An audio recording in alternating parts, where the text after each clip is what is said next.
কাঠমান্ডুর দশরথ স্টেডিয়ামে নেপালের এপিএফ ক্লাবকে ৩-০ গোলে হারিয়ে দিয়েছিল ইস্ট বেঙ্গল মহিলা দল। সেই মহিলা দলের এই আন্তর্জাতিক জয়কে সম্মান জানাতে তাদের সাফ কাপ জয়ী মহিলা দলকে ২৫ লক্ষ উপহার ইস্ট বেঙ্গল ক্লাবের। ইস্ট বেঙ্গল মহিলা দলের ফুটবলার কোচ অ্যান্টনি অ্যান্ড্রিউস এবং সাপোর্টিং স্টাফদের সংবর্ধিত করল ক্লাব। বড়দিনের সন্ধ্যায় উৎসবের আবহে ক্লাব প্রাঙ্গণে সাংবাদিকদের উপস্থিতিতে এই উৎসব পালিত হলো। অনুষ্ঠানে উপস্থিত ছিলেন ক্লাব সভাপতি মুরারিলাল লোহিয়া, সচিব রূপক সাহা, সহকারী সচিব ডক্টর শান্তি রঞ্জন দাশগুপ্ত, ইমামি গ্রুপের director Sandeep Agarwal, football operation head Thangboi Singto এবং head coach Anthony Andrews. Football সচিব সৈকত গাঙ্গুলি, দেবব্রত সরকার, ক্লাবের কর্ম সমিতির সকল সদস্য এবং ক্লাবের প্রাক্তন খেলোয়াড়েরা।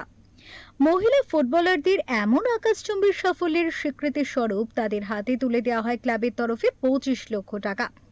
প্রসঙ্গত উল্লেখ্য, কাঠমান্ডু দশরথ স্টেডিয়ামে নেপালের এপিএফ ক্লাবকে ৩-০ গোলে হারিয়ে ইস্টবেঙ্গল মহিলা দল আন্তর্জাতিক জয় পেয়েছে। তাদের সেই জয়কে উদযাপন করল ইস্ট বেঙ্গল। সেই সঙ্গে প্রত্যেককে লাল হলুদ উত্তরীয় এবং সুদৃশ্য শতবার্ষিকী কয়েনও উপহার দেওয়া হয়। অনুষ্ঠানের শেষে মহিলা কোচ এবং ফুটবলারদের সম্মানে কেক কাটা হয়। ছিল সকলের জন্য নৈশভোজের ব্যবস্থাও। এএফসির অভিযানকে ঐতিহাসিক বলে বর্ণনা করেন সচিব রূপক সাহা। কাঠমান্ডুতে সাফ ক্লাবের ট্রফি ক্লাবকে গর্বিত করেছে বলে উল্লেখ করেন তিনি। এবং শুধু সেইখানে নয়, তার পরপরই আমাদের নেপালের কাঠমান্ডুতে যে টুর্নামেন্টটি হলো, প্রত্যেকের ভেতরে বোধহয় একটা চ্যালেঞ্জ ছিল যে for 2 minutes we missed that AFC next level.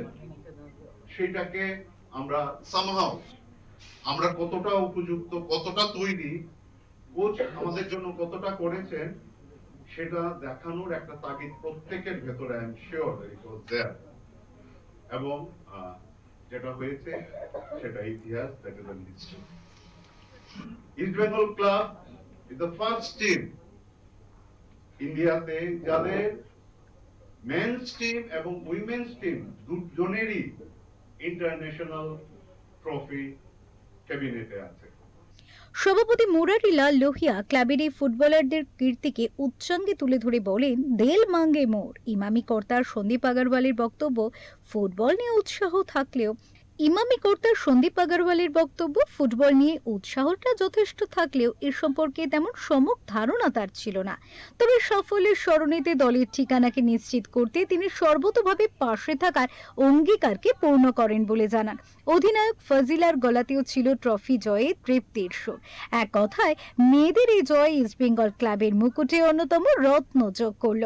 Kolkata থেকে অঞ্জন চট্টোপাধ্যায়ের রিপোর্ট, ওঙ্কার বাংলা।